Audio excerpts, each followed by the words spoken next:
This is from Brigit. He wants to know, is Epic going to fight the power and give us those maps and downloadable content free from day one? Microsoft has a business model with Live, and if you look at where things like Steam and Live are going, a lot of gamers are becoming big fans of digital distribution, and this is very much a business model.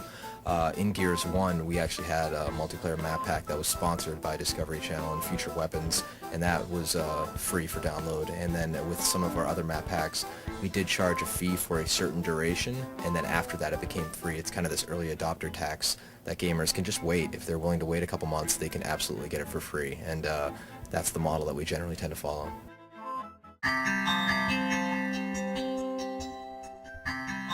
SoCal Gamer wants to know, Gears of War introduced a chainsaw bayonet.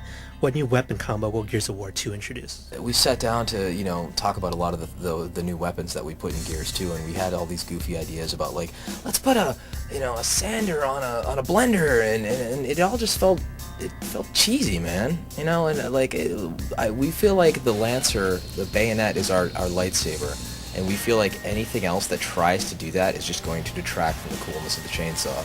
So instead we decided to add all sorts of cool new weapons like the Scorcher, which is shaping up to be the best flamethrower that's ever shipped in a video game, as well as the amazing semi-automatic Gorgon pistol, poison grenades, weapons like that. And then let's take the chainsaw and do all sorts of fun new things with it, such as, have players dueling with it, have players chainsawing each other from behind and whatnot. And there's a fine line between weapons that are unique and cool and weapons that are just gimmicky for gimmick's sake.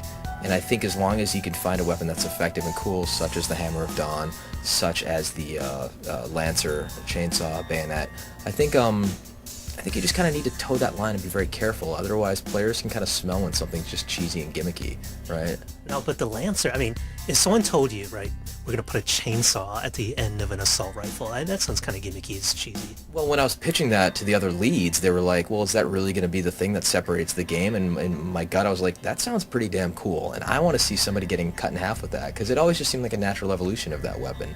And if you look at some of the things we're doing with, for instance, a flamethrower that you can then active reload and shoot further, there's not a lot of multiplayer games where you can physically grab a guy and take him hostage that aren't very stealth-based. And we're taking other elements of original shooter weapon and game design and kind of twisting it in the Gears universe.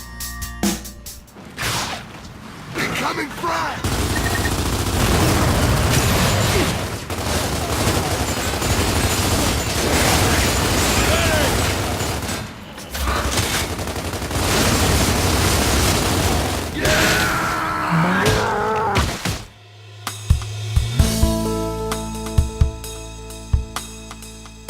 Old School Gamer wants to know, are the hosting problems going to be fixed? He thought Gears of War could have been an awesome multiplayer game, but the lack of modes and extreme host advantage made it so he could never really get into it. Well, there's several things. First off, we're shipping with, I think the current count is like 7+ multiplayer modes, and we're going to be shipping with, out of the box, more maps than what's shipped in the original Gears. So if you do the matrix of game types that can play across all the maps, it's a pretty impressive grid. On top of that, we're doing a tremendous amount of optimizing of the netcode to make sure that only the crucial data that needs to be sent is sent, so that we have the smoothest online performance possible. And there's other things we're doing as far as offloading the voice server in the game, so that one player isn't dealing with the bulk of having to play all those complaints and curses that come over Xbox Live through a narrow bandwidth, essentially. So this is very much at the forefront of my concern, as well as the programming teams, and we're going to make sure that it's a buttery smooth online experience. Can you put like a percentage on that? Like, we feel multiplayer Gears of War 2 will be this much better than Gears of War 1 in terms of performance? Well, at this time frame right now, being 7 months from shelf, a lot of the optimizations that come online in the last few months. So I would wager that it will be better.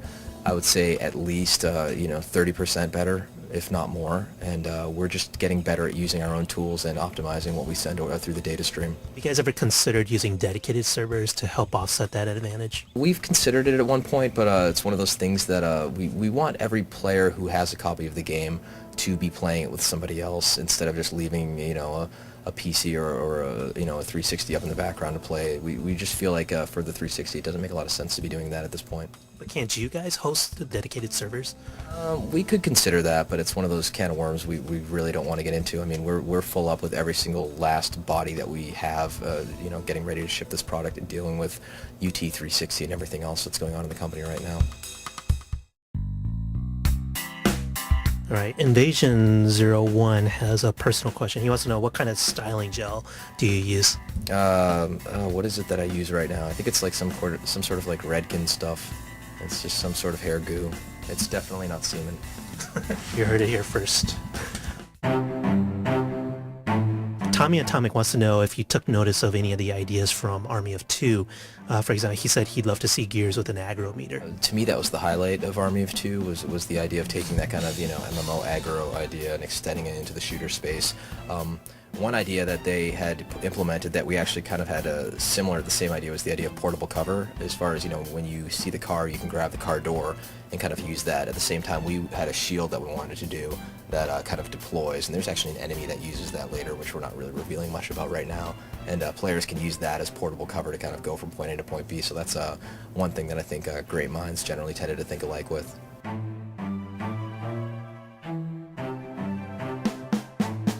Going Commando 117 wants to know, will the multiplayer achievement format be changed this time around? Like, we used to have something like get 100 chainsaw kills in ranked. We will still have achievements that encourage gameplay, such as getting a certain amount of chainsaw kills or executions, but we're going to throttle it this time to make sure that you only get one. If you get like one chainsaw kill in one match, it only counts 1 point towards your overall achievement. So you still have that sense of progression, but players generally tend to have a very kind of rat in the feeder pellet mentality with achievements, whereas they say, this is the week when I'm going to get my grenade tag kill. And they don't really play the game just to play it. They wind up kind of, just focusing, laser focus on that one feature to the detriment of the game, whereas everybody's just grenade tagging and it doesn't even play out the way we had originally intended.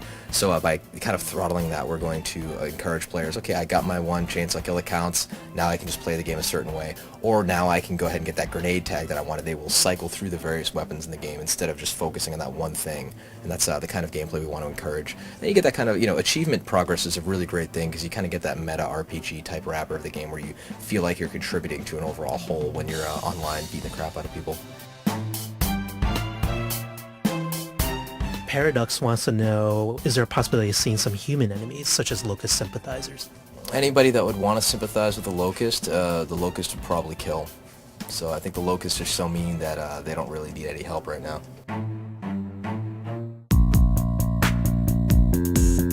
Esky514 wants to know, will we get to see who or what the Queen is? Is she really a Locust? We've never confirmed or denied who that character really is that speaks in the voiceovers, so certain mysteries remain to be revealed in Gears 2. I just know her as the one that scolds you if you lose in multiplayer, as Locust. She doesn't like failure, whoever this person is. The Diabolical wants to know, with all the features that Bungie put into Halo 3, like recording your matches, and the perks that Infinity Ward put into Call of Duty 4, will Gears of War 2 have anything similar? From the get-go, we're going to have screenshot taking, which will then be uploaded to a website that you can then rank and vote on and whatnot and share. Achievement tracking is our way of doing kind of a meta RPG style game. As far as kind of the RPG wrapper that allows you to essentially, get a new scope and whatnot, that's really not the kind of game we're playing. We want the players to be focused on different ways that they can execute other players, as well as, sheer map and game type variety for our multiplayer set. And there's also a couple things we haven't revealed yet you'll see here about later this summer. So one of those things gotta be video, right? Maybe we saw Halo 3 do it, where you could take video clips, and then in the debug kits we were playing with today, we didn't get the wording said some of the other players were watching a video, and it's kind of weird wording to pick. Like, so is that a feature in the game where you might be able to take video clips? I can't confirm or deny anything like that at this time. Screenshots are definitely in. My man D wants to know, there's an alligator and a crocodile. Would you rather have the alligator bite you or the crocodile? The answer to this will dictate whether or not Canada buys Gears of War 2. Let's see. I have to go with the crocodile because I believe the crocodile has a far friendlier smile and it looks like it would hurt less. Do you have any idea what that question means? I have absolutely no idea.